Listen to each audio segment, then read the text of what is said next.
अस्सलाम वालेकुम, क्या हाल चाल। उम्मीद करते हैं कि आप खैरियत से होंगे। हमारी दुआ है कि आप हमेशा खुश रहें, हंसते और मुस्कुराते रहें और इसी तरह हमें अपना प्यार दिखाते रहें। बिल्कुल जी, मेरा नाम मुअज्जम अली, मैं हूं तारिक महमूद। मैं मोहम्मद यूसुफ। तो आज हम जिस वीडियो में रिएक्ट करने जा रहे हैं, वीडियो का टाइटल है Delhi bans Ola, Uber and Rapido bike service.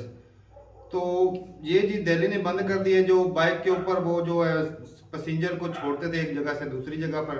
तो क्यों बैन किए, वीडियो देखते हैं और अपना बयान करते हैं। कौन करते हैं? 3 2 1 स्टार्ट।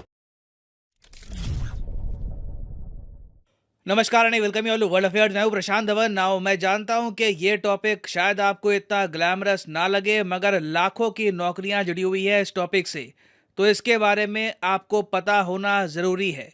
क्योंकि इंडिया में मैं कहूँगा हमारे सामने सबसे बड़ा चैलेंज ये रहेगा 2030 तक कि एम्प्लॉयमेंट अपॉर्चुनिटीज़, रोज़गार हम कहाँ से जनरेट करेंगे। हाल ही में आपने न्यूज़ सुनी होगी, नहीं सुनी तो बता देता हूँ आपको कि ओला, उबर और रैपिडो, इन कंपनियों की जो बाइक टैक्सी की सर्विस थी, जहां पर बेसिकली एक कार की जगह आप एक बाइक को यूज करते हो एज ए टैक्सी, ये दिल्ली में बैन कर दी गई है। यहाँ पे आप देख पाओगे Delhi government bans Ola, Uber and Rapido. अब देखो यहाँ पे सीधा एक बहुत ही बड़ा क्वेश्चन उठ गया है जॉब्स को लेकर, क्योंकि ओला मोबिलिटी इंस्टीट्यूट OMI ने 2020 में ना एक स्टडी पब्लिश करी थी। इन लोगों ने अपनी स्टडी में ये कहा था कि जो बाइक टैक्सी का पोटेंशियल है ना भारत में, ये कमाल का है।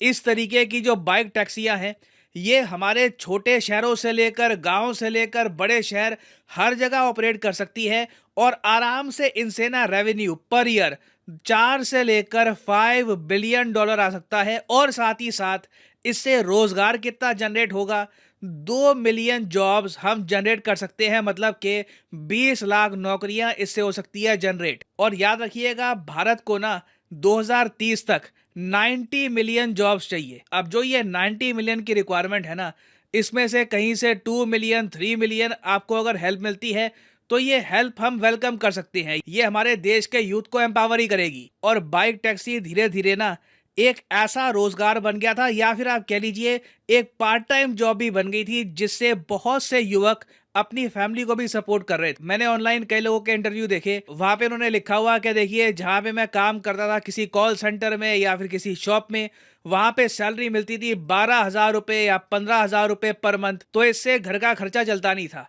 तो इसलिए कई युवक क्या करते थे कि जो इनके पास बाइक थी उसी का यूज करते थे, या तो एक पार्ट टाइम जॉब के रूप में या फुल टाइम जॉब के रूप में, जिससे ये अपनी फैमिली को सपोर्ट कर पाए। और इसके लिए इनको एक सर्विस प्रोवाइडर मिल गया था आराम से, जिसके पास ऐप थी। चले for example Ola Indian company हो गई, उबर एक ग्लोबल कंपनी है, रैपिडो एक इंडियन कंपनी है। ये कंपनियां क्या करती है, इनको प्रोवाइड करती है एक ऐप और इनको कनेक्ट करवा देती है कंप्यूटर से। और भारत में बाइक टैक्सी का जो बिजनेस है ना, ये तो बिल्कुल फ्लरिश करेगा ही, क्योंकि आप जान के हैरान होंगे भारत दुनिया की सबसे बड़ी टू व्हीलर मार्केट है। यूजुअली आप सोचोगे चाइना या USA नंबर 1 पे होगा, मगर नहीं, कार्स के मामले में हम बहुत पीछे हैं। मगर बात करें अगर हम टू व्हीलर की, तो दुनिया का कोई भी देश हमारे आसपास नहीं आता। हमारे देश में हर दिन बताया जाता है 63,000 टू व्हीलर बिक जाते हैं, बाइक, स्कूटी, स्कूटर वगैरह खूब बिकते हैं इंडिया में। और इंडिया को जो ये खिताब है ना world's largest two wheeler market का, ये मिल गया था 2017 में। ये हमने चाइना से छीना था ये खिताब। और इसका रीजन बहुत ही सिंपल है, देखिए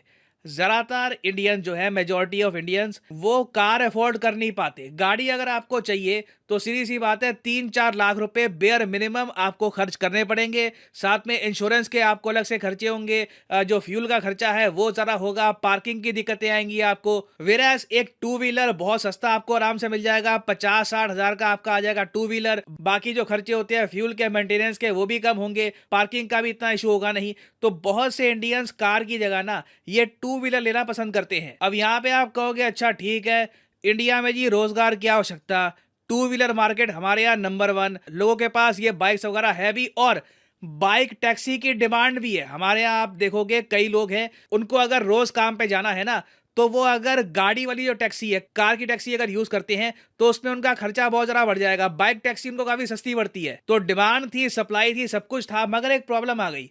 प्रॉब्लम यहाँ पर यह थी कि बाइक टैक्सी जो है ये अपने आप में वॉयलेट करती है मोटर व्हीकल एक्ट ऑफ 1988 को। इस एक्ट में ये बात साफ साफ लिखी है कि टू व्हीलर को आप कमर्शियल पर्पस के लिए इस्तेमाल नहीं कर सकते स्पेशली टू कैरी पैसेंजर्स, ये बिल्कुल ही गलत होगा। और ये इशू ऐसा नहीं है कि सिर्फ दिल्ली तक सीमित है।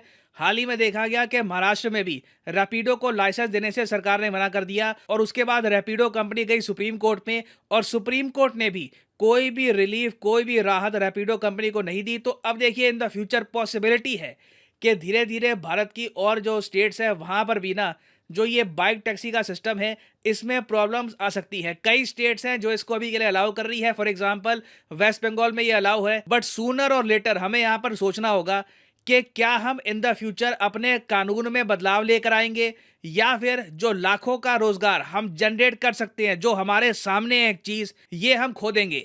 नाउ यहाँ पर आप पूछोगे इसका सोल्यूशन क्या हो सकता है। देखिए सोल्यूशन ये हो सकता है कि इवेंचुअली हम कानून में कुछ चेंजेस लेके आए, एक सेंट्रल सिस्टम बनाएं। फॉर एग्जांपल मान लो जी एक आदमी है, उसके पास एक गाड़ी है, तो अगर वो उबर के जरिए एक कैब ड्राइवर बनना चाहता है तो उसको कहा जाता है कि कमर्शियल ड्राइविंग लाइसेंस अगर उसके पास हो तो वो आराम से एक ड्राइवर कम ओनर बन पाएगा।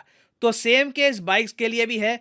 इवेंचुअली हमको शायद कोशिश ये करनी चाहिए, ये अगेन एक सुझाव है कि कमर्शियल पर्पसेस के लिए हम टू व्हीलर्स को अलाउ कर दे।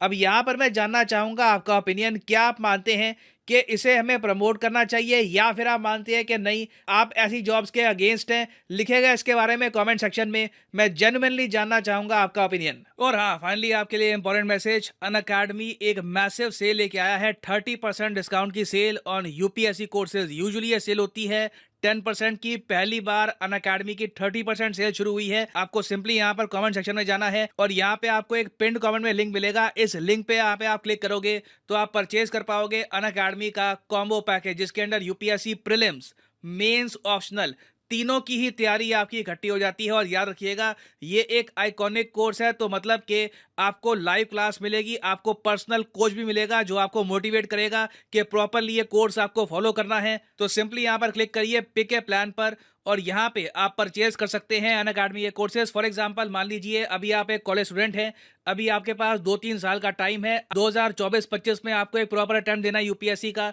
तो जो 24 महीने का कोर्स है ये आप कर सकते हैं परचेज। मगर जो प्राइसेस यहाँ पर लिखे हैं ये पे करने की जरूरत नहीं है, सिंपली यहाँ पर कोड यूज करिए PD10 और प्राइसेस अपने आप गिरना स्टार्ट हो जाएंगे। You will be able to save a lot of money, so use the code PD10 and save money. So इसी नोट के साथ ये है वीडियो का। Thank you for listening and as always God bless you all.